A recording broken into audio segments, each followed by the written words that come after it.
राजस्थान परिवहन निगम संयुक्त कर्मचारी फेडरेशन की ओर से जो परिवहन कार्यालय है उसके बाहर प्रदर्शन किया जा रहा है। अपनी मांगों से को लेकर सरकार से गुहार लगाई जा रही है।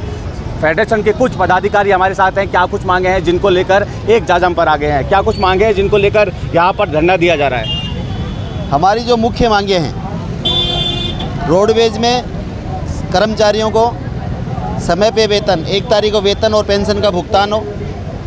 बस सारथियों के साथ जो गलत व्यवहार हो रहा है उसको रोका जाए। अनुबंधित चालकों को समय पे और पूरा भुगतान मिले। और जो भ्रष्टाचार के मामले पिछले सरकार के समय से जो चालू हैं, अनुबंधित वाहनों में रोडवेज को करीब 250 करोड़ का जो नुकसान हो रहा है, उन अनुबंध को जांच करके निरस्त किया जाए और रोडवेज को, परिवहन उद्योग को जो नुकसान हो रहा है उसको बंद किया जाए। कुछ वार्ता हुई सरकार से, प्रशासनिक अधिकारियों से?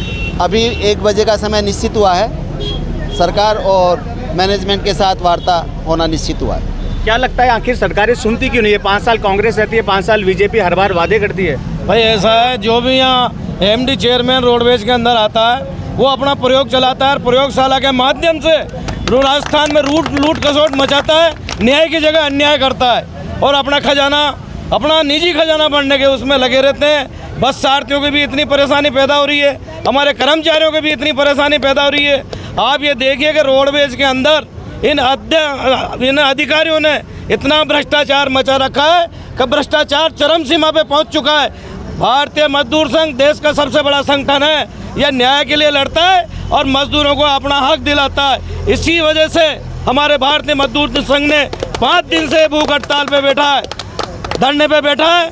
इसमें हमारे कर्मचारियों को समय पे वेतन नहीं मिलता, कर्मचारियों का बकाया भुगतान नहीं मिल रहा। रोडवेज के अंदर इतनी अनियमितताएं हो रही हैं कि रोडवेज के भाड़े के अंदर जहां 100 बस होनी चाहिए, जहां 500 बस होनी चाहिए, जहां 1000 बस होनी चाहिए, वहाँ 200 बस है।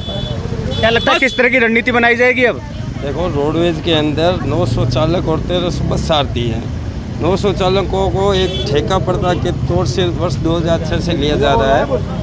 वो चालक मात्र 6000 रुपये में 12 से 15 घंटा काम कर रहे हैं और उनके साथ इतना शोषण हो रहा है कि 6000 रुपये में उनका घर खर्चा, परिवार का खर्चा चलना मुश्किल होता है। फायदे वो चालक बीमार हो जाता तो उसके नाम से गाड़ियाँ निरस्त करके और उनके 6000 में से ही पैसे काट लिए जाते हैं। यानी कि नहीं कि समान वो मतलब रोडवेज में कार्य कर रहे हैं। और सरकार को पिछले 2 साल से हम प्रयास कर रहे हैं, धरना प्रदर्शन कर रहे हैं। हम यूपी पैटर्न के लिए कमेटी गठित की निगम प्रशासन ने, वो कमेटी का निर्णय भी हो गया, लेकिन निगम प्रशासन अपनी मतलब निजी स्वार्थ के लिए यूपी पैटर्न लागू नहीं करना चाहता है। इसीलिए चालकों और बस सारथियों के अंदर भारी रोष है और 3 तारीख से हमारा आज वार्ता सफल नहीं हुई तो 3 तारीख से हम भूख हड़ताल पे जाएंगे और इस आंदोलन को उग्र बनाएंगे।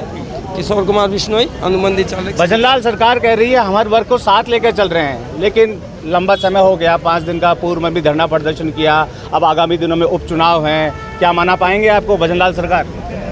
अभी जो सरकार का रुख है वो सिर्फ बातें हैं। इनका अभी जो हनीमून टाइम है ना, वही उससे बाहर नहीं निकल पा रहे हैं। नए प्रॉपर कोई योजनाएं दे पा रहे हैं रोडवेज के लिए, कोई ठोस योजना अभी घोषणा जो बसों की, उसमें भी कोई दम नहीं लगता नहीं है। क्योंकि बसों की घोषणा की तो उसमें बसें मिलनी चाहिए थी, बजाय उसके हमें बसों की लोन की स्वीकृति दी है। लोन रोडवेज दे, रोडवेज चुकाए। तो गवर्नमेंट ने क्या कर दिया? गवर्नमेंट ने सिर्फ घोषणा करी है कि बसें लेगी, लेकिन लोन हम ही ले, हम ही चुकाएं। तो गवर्नमेंट की तरफ से हमें कोई सहायता नहीं है, सिर्फ खोखी बातें हैं। इसीलिए अभी सभी कर्मचारी वर्ग, हमारे कर्मचारी, हमारी बस एजेंट, हमारे ड्राइवर, जो अनुबंधित जो चालक है, सुविधा वाले, सभी लोग कुंठित है। किसी की कोई बात सुनी नहीं जा रही। पता नहीं किस महोस में ये लोग शासन किए जा रहे हैं। मंत्री जी से कल भी हमारी वार्ता हुई, आज उन्होंने हमें 1 बजे बुलाया है।